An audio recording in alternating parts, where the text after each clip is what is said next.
Laguntasuna eta euskara. Euskara, errespetua. Elkar laguntza. Laguntasuna. Elkartasuna eta komunikazioa. Berdintasuna. Komunikazioa.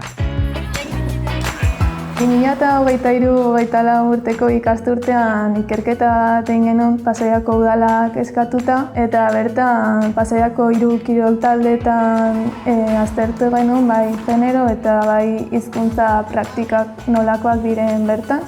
Eta bi ondorio nagusi atera genituen. Alde batetik bai indarkeria, oldarkortasuna eta horrelakoak apaltzeko beharra egongo litzatekeela eta baita ludikotasuna bestelakoak indartzeko. Eta bestalde iruditu zitzaigun egokia izango litzatekeela genero ikuspegiakin lotutako hizkuntza plan bat sortzea. Honek lagunduko lukelako bai entrenatzaileei, bai kirolariei beraien helburuak argiago izaten eta baita horrek ere segurtasuna emango liekeelako egiten duten horretan aurrera egiteko.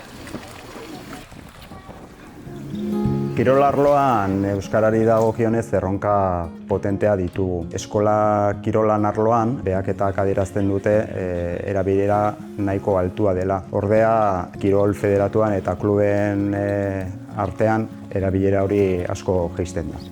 Aukeratutako kluben artean proiektu piloto bat garatzea zan asmoa. Helburua da hortik ateratzen ditugun emaitzak baloratzea eta ikustea piloto hau klub gehiagotara zabaldu dezakegun. Feminismoa dena guzti behar du eta horregatik uste dugu kirola ez dela gutxio izango. Feminismoak lagundu gaitu ulertzeko mundua beste modu batean eta lagundu gaitu baita ere kirola beste modu batean irakurtzeko.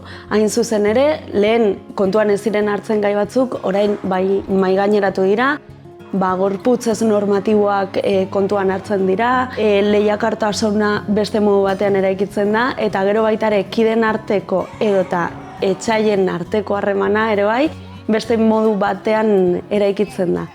Euskarari dagokionez eta feminismoari dagokionez kirolean ikusten dudan hutsune azkenean erlazionatuta dago. Kirola bera arautua denez, lehia daukanez eta instituzionalizatua dagoenez, gizartean dagoen sistemaren erreprodukzio bada.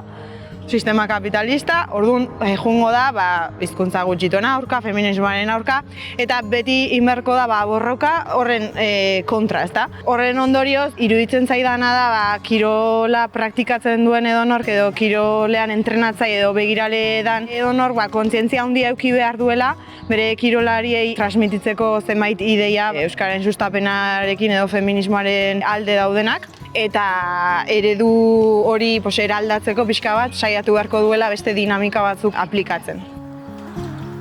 Esku hartzea 6 saio dira, ordu erdikoak, eta horietan gazteekin egin ditugu jolasak, ariketak, elkarrizketak, generoaren eta euskararen ingurukoak. Pisu handiena izan dute erronkek, saio bakoitzaren amaieran erronka bat proposatu diegu gazteei, eta bere konprometitu dira entrenamenduetan edo entrenamenduetik kanpo ere aldaketa txikiak egiteko eta horrek lagundu digu esku hartzearen amaieran lortu egin nuen aldaketa handi hori poliki-poliki erekitzen joateko. Ikusi dugu aldageletan eta dana, baina pixkanaka euskara gehiago entzuten dugun eta azkenean hori polita da. Euskara gure hizkuntza da eta garrantzitsua da bai gaztiek, bai helduek hitz egitea, porque gure nortasuna da.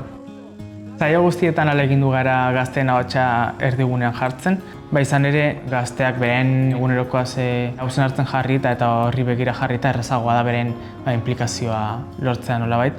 Eta baita konektatu nahi genuelako hasiera batetik gazte kirolariek barrenatuta izan ditzaketen balioekin izan daitezkenak taldetasuna edo kiroltasuna eta errespetua edo disiplina edo konpromisoa interesgarriak direlako bai feminismoaren eta bai euskararen aldeko aldaketak egiteko.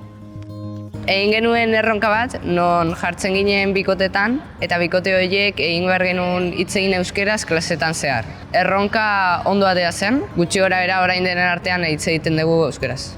azkenen asteetako dinamiketako gauzarik garrantzitsuena, matxismoaren eta genero arauen arloan gauza hauei buruzko informazioa izatea, niretzat oso garrantzitsua da, uste dudalako gure adineko haurrek gure inguruan helduek egiten dutena kopiatzen dugula, eta horregatik balore hauek eskolan, kirolean eta etxean ikustea oso garrantzitsua da. Nik uste dut, egindako prozesutikan ikasi dezakegun gauza garrantzitsuena da, denok barneratuta dakagula, gauza batzuk aldatu behar ditugula, baina ez dakigula nondik hasi, zein den abiapuntua, zer egin dezakegun, ze ekintza txikik mugitu dezaketen ekintza handi bat, eta nik uste dut, honen lagundu gaitula hori ikusteko, eta tresnak identifikatzeko hori bideratzeko.